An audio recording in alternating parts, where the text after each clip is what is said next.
What's up? It's Big Mama Chin. I'm back with another video.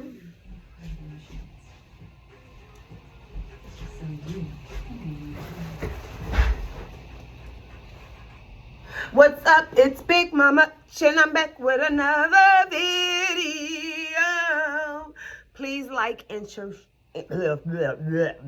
Please like, share, and subscribe. Please like, share, and subscribe. Hey, how y'all doing? It's Big Mama Bitch, and I'm back with another video. Please like, share, and subscribe. Please like, share, and subscribe. Please like, share, and subscribe. Hey, y'all. I'm back with another video. Y'all won't even believe everything I just had to go through as far as editing. Everything is concerned with this stupid ass app that I downloaded. It wasn't effective for me. Long story short, I just need more storage on my phone. Anyways, we here and we're gonna talk about Married to Medicine. It was the second part of the reunion. They picked up where they left off with Quad begging Jackie for forgiveness. Jackie did give her quite a few good points, and she let her know that friendship is a two-way streak. There's a lot of give and take when friendship is concerned. Don't be telling me I'm your friend and you throwing parties and you inviting your Hollywood friends, but you're not inviting your doctor friends. Should we still feel like we're your friends? So I understood where Jackie was coming from. After that interaction, Quad left. She went backstage. She went to go talk to Dr. Simone. And she pretty much let her know, like, look, we've been apart for long enough. This is enough. And I want my friend back. They hugged it out. So I think moving forward, the girls will probably have a better rapport with Quad. So Quad might be on next season, more likely than not, is what it's looking like. And that scares me, not for myself, of course, because Quad is entertainment. It scares me for Dr. G and T. Now, during the beginning of the reunion, T and Quad ended up getting into an argument, in which case Quad says to T, you cannot erase what me and him had. This is what the ex-wife is saying to the new wife. You can't erase what he and I had. It's funny to me how she speaks of it as if it's so golden now. Because a few reunions back, you were crying. You got all up on the TV to tell the people how he was abusive to you and all this, that, and the third. So why are you here, season 10, so concerned, and speaking so like it's something you missed? You called him your starter husband. It wasn't that the grass wasn't that green over in Atlanta. Because there's a whole bunch of pretty over in Atlanta, huh? Her and T get to argue. I don't like... Listen. I'm going to get into why this is going to be a problem for T. I'm going to get into it as the video goes on. I ain't going to even get into it right now, but they did. Because Dr. G loves Quad. And we found this out because on the reunion... or even they were talking about how the argument started because they were talking about how T shops with the Africans outside the mall and she buys fake stuff. She told G she went to buy real stuff and he told her she was starting to act like Quiet. I wish you, baby, you better not never compare me to no ex bitch of yours. You do that, you got a problem on your hands. So it definitely seems like he still loves Quad. And Quad for sure love him. She love him so much, she's reeking of please take me back. She's reeking of please take me back. So T, I want you to keep an eye out on her. I don't want you doing that shit you did last time, letting her hug all up on your man. Because the thing is, don't push him toward temptation. That is your husband now. He was her husband. They were married for a few years. That is not her husband no more. And if it's ever a situation where you could visibly see that your husband is uncomfortable, I don't care what this bitch talk about, because now you and her have to talk. She doesn't even have to talk to him. So she asked the right person, in which case you should have shut it down. So you need to start walking around married to Medicine crew like you know your place. Because y'all married and you still acting like you don't know your place. Because Dr. G not no asshole. And you know what I'm saying? He not mean. And you know, who wants their man to be doggish to a woman? I definitely don't want my man cussing at no woman. For sure don't want him hitting a woman. You ain't got to be a dog to that bitch, babe. That's what I'm for. That's how that go. So don't let her hug your man no more. It's like pushing them into temptation. It's how I see it. Because I know Quad was smelling good. And you let her hug him. Then gonna walk over to the bar. Somebody, you looked uncomfortable. That seemed like it was a lot. Yeah, it was. Yeah, it was. And you had an opportunity and I make that happen and you didn't. You let him straight into temptation. So if he go off and he fuck her, I don't want to hear nothing else about it, because that's not how you handle that. On top of, yeah, T, just don't do that no more. I don't like that. But anyways, Heavenly starts going at T's neck, and Heavenly be talking to T like she don't like her. But they said she's the one who brought T into the group. So it really got me like, Heavenly, what's your problem with T? Because I know it ain't because she called Jackie a bitch. We know you Jackie's pet homegirl, but I don't think that's what it is. I think it's because I don't know what it is, but she always mentions Dr. G's age and then mentioned T's age, but like she keep saying Dr. G old as dirt, but Heavenly is 53. Dr. G is 56. Baby, y'all in the same dirt. Y'all in the same dirt. Like, what the hell is you talking about? But she's so mean to T. And they have this like back and forth and stuff, and it just seems so mean. That's what I meant when I said it seems like they were hazing her. I don't like that. And she even was making fun of T's endometriosis. Okay, that was T's problem on why her and Dr. G haven't been able to conceive. I actually hope that they do conceive. I think that would be good for the both of them. I can imagine that he wants children. She says that she wants children. Matter of fact, we know he wants children. And she says that she wants children, like she craves motherhood. And I think they would do good if given the opportunity. So I actually do hope that for both of them. But Heavenly has a podcast, and she gets all up on these podcasts, and she talks about the Married to Medicine crew, and she talks about T's endometriosis on a podcast, and she said something to the effect of, if it had happened to me, I would have known sooner. I would have Googled the symptoms and took them to my doctor and said, here, this is what I found out, and I need you to run these tests on me. And so T says, how do you know that I didn't do that? Okay, and she also brings up T's communication with her husband as far as the endometriosis is concerned. Like, she feel like she should have waited to tell him, but wait for what? Like, she's going through it. Am I married and should I go through this alone, or am I supposed to tell my husband? So they had a whole back and forth about that. Dr. Jackie did come out and say that sometimes it takes women 8 to 12 months 8 to 12 years to even find out that they have endometriosis. And she says that it sometimes takes even longer for black women. Guess why though? Guess why it takes longer for black women? Dr. Jackie says because we underestimate our pain. Is it that because we underestimate our pain, or is it because we tell you guys that we're in pain and then you don't believe it? Because based on what you said a few months ago, that's what that seems like. It seems like you underestimate the patient's pain, not necessarily the patient underestimating the patient's pain. But yeah, Jackie did let them know that it does take a really long time sometimes for women to even find out that they have endometriosis.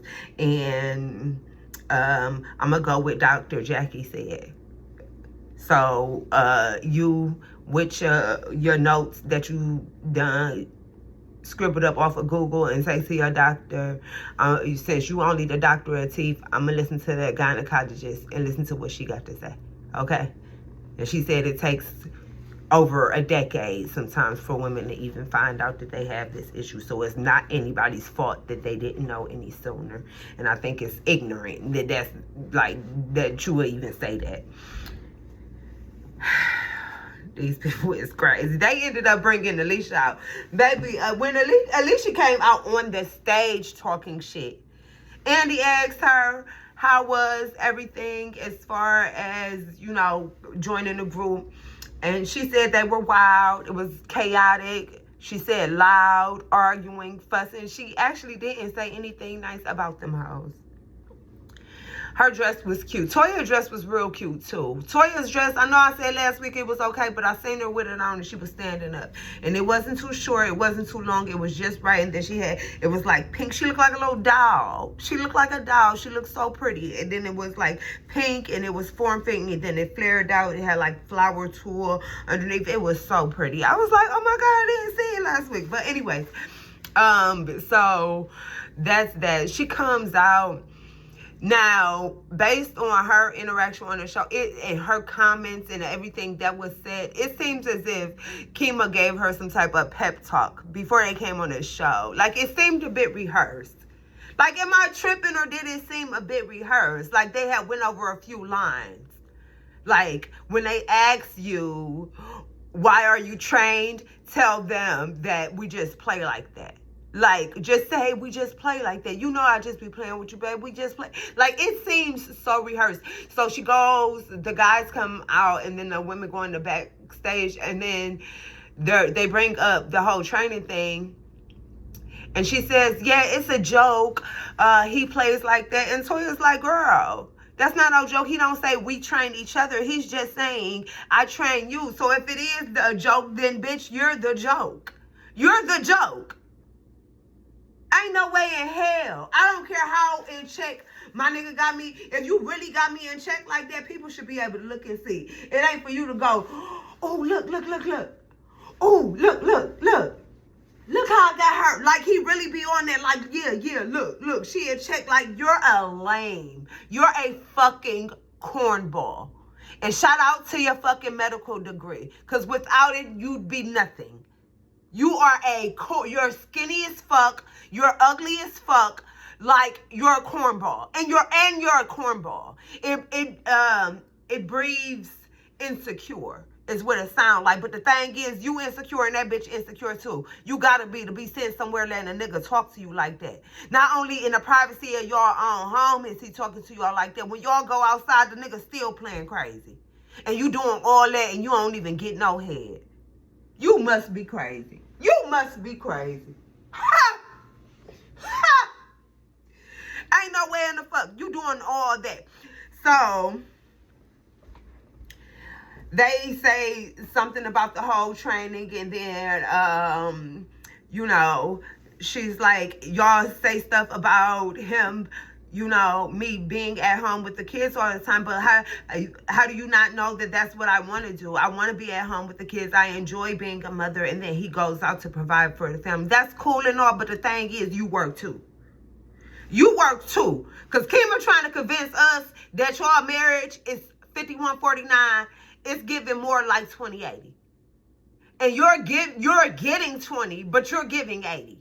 You're getting 20, but you're giving 80. You work, you cook, you clean, you take care of the kids. He just babysits. Shout out to Married to Medicine. Thanks to the men of Married to Medicine, they have taught him something new. They have showed him a different department of fatherhood outside of going to work, coming home, getting in the bed, and leaving in the morning to go do the same thing all over again. Shout out to the fathers of Married to Medicine. That's your first time watching your child. That's not no 50-50. That ain't no 49-51. That is 80-20. 75-25 at best. At best. And if that's what y'all want, to say that. But girl, and Kima, don't be sitting up on this TV trying to convince us that what y'all got going on is 51-49, because that ain't what that is. And you do, I couldn't imagine cooking my man some food. He get home from work, I rub his back, make him something to eat, make sure the house clean. I probably done ironed his clothes for work before he left out. And then he get back. And he don't eat no coochie. I couldn't imagine that. What a sad, sad situation. And so you mean to tell me, and she goes, because I'm assuming she doesn't suck. I hope she's not over there sucking. Because if you ain't getting no head, you don't need to be giving none either. Because, baby girl, he's lying to you. But you know what? Andy says, so you don't do oral sex? And he says, yeah, it's real taboo in Jamaica. We don't do oral sex, and we don't tell people that we do it, and that's where the truth lies. That's where the truth lies. Y'all don't tell people, because Jamaicans eat pussy, like, cut the shit. Y'all don't tell people that y'all do it, but y'all be doing it. Alicia, she talk like she ain't got to suck dick. She says to the girls, maybe he thinks too highly of me for me to do that. Girl, you sound a fool. I don't care how highly my man think of me, baby. When we in this bedroom and these lights come off, I'm your whore. That's who I am to you. I'm your whore. Or if you want me to be the good girl today, I could be that too. But I don't want no woman doing nothing to my man. I do it all. I got it covered. Because she sound like the type that's cool if he got a little head doctor on the side. And bitches lose their man to a side bitch every day. Every 37.2 seconds, a bitch done lost her man to a side bitch. Now, I'm trying to tell you. That's not smart. And y'all is in Atlanta. They said the only hoes thirstier than the hoes in Atlanta is the bitches in DR, where Jackie husband always going. So I don't know. Why to him, it seems like y'all have a good relationship because he's, straightforward and says what he wants. He feels like he's doing something. Damon had to tell him. The realest shit Damon could have says, because him and Damon share viewpoints. And I could see that being the thing, because Heavenly is submissive. She's more submissive than the other women, I'd say that.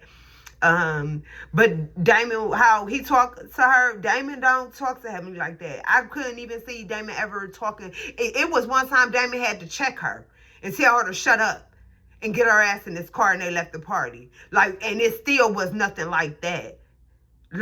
He doesn't let her have her own mind. She can't have her own opinion. I couldn't imagine myself working years and years and years for a fucking degree to come home and work for a man who pretty much has the same fucking degree, and have his kids, and he think that he don't have to help me. That's the price you have to pay for getting with certain women. You have to help. If you wanted a housewife, you should have got one of them uneducated hoes. I don't know. But at least you do your thing. Maybe that's what she into, but that's crazy. But Damon said a king ain't got to tell everybody he a king. He ain't got to scream to the mountaintops that he a king. The people already know it. The village already knows. So where you have to, and guys like Kima, they remind me of guys who don't run shit in any other area of their life. So they super, super, super got to run shit when they get home. They don't assert dominance in any other field of their life. So they really got to assert dominance when they get at home. And I'm scared of those guys. Those guys will be mentally, emotionally, and probably even physically abusive. That's why you can't be fucking around with no peon. No.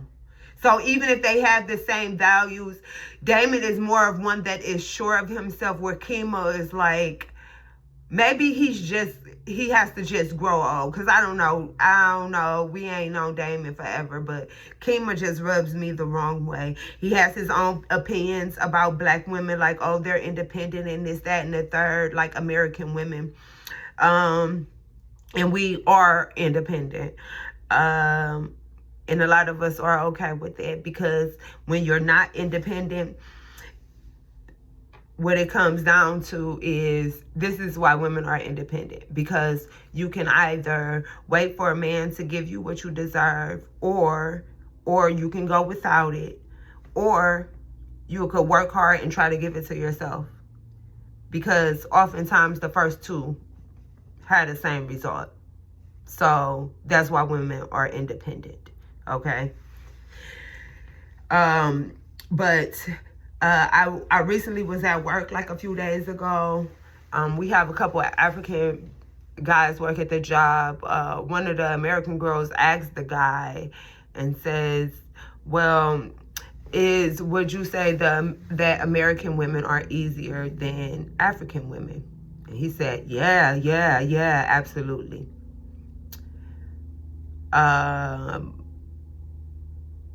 They try to act like African women don't have no backbone. I do not believe that. They are opinionated and they say what they want. That's what I believe. And guess what else?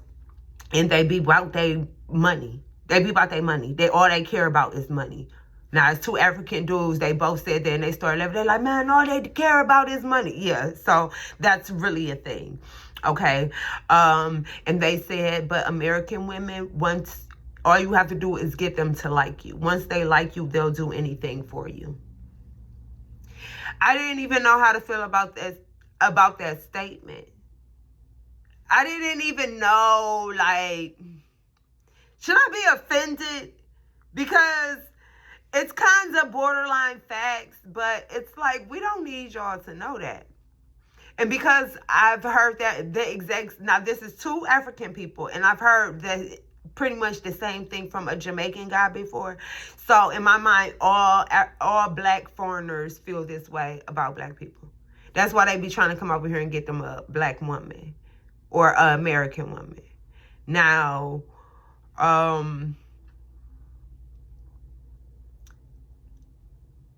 don't know, because I don't disagree. Like Alicia says, she likes her man to be able to take charge, and I do too. Heavenly says she does too. I can see that, and I would consider myself submissive. Like, for the most part, if my man, like, what you want, I'll do it. All you gotta do is say something, then it's done. But respect for sure has to be incorporated. We ain't getting nowhere if respect ain't given. I can't see myself. Let me close my eyes and try to envision it. I'm drawing a blank. I can't see myself respecting somebody who is so fucking disrespectful. So whereas and when he does that, he feels not like he's 51 and you're 49. You know how he feels? He feels like he's the man. He feels like, I'm the man. Look how my woman do me, because I'm the man. Not because she's a queen. Not because she's shit. She doing all this for me because I'm him. That's why she treat me good, because I'm the man. Like, that's where it comes from. So, Alicia, I need you to get your fucking head out the clouds. At least, at the bare minimum, get some respect. Next season, I don't want to hear that man talking about your training. I don't want him trying to tap you in the confessionals to cue you on what to say. I don't want that next season. I don't want that for you. Because it's a bad look. It looked bad. And then based on how now I feel like the black foreigners feel about black women, it really looks bad. Like, we so desperate for men. Like, sure, our niggas ain't shit, but for real, them Jamaicans and them Africans ain't no fucking better. Fuck around, go over there, get your head cracked, thinking they is. No. I just don't like that. Like, girl, you act like you can't get no man nowhere else. Like, girl, I'd rather you have a white man that had his fucking skinny ass, scrawny ass motherfucker up here talking to you like you ain't got no sense. Or like he ain't got no sense. I don't like it. And that's all I gotta say about that. The reunion, what else happened? Apollo's supposed to be coming out next episode. We'll see how that goes. Hopefully it goes well. But yeah, we'll see how it goes. I think it'll go good. But thanks for coming to check out my channel. I will be back with another video because I got to get into some celebrity news. I was supposed to do that, but it's been so slow. I've been fidgeting with that editor for 2 hours now. But I'm done. Bye.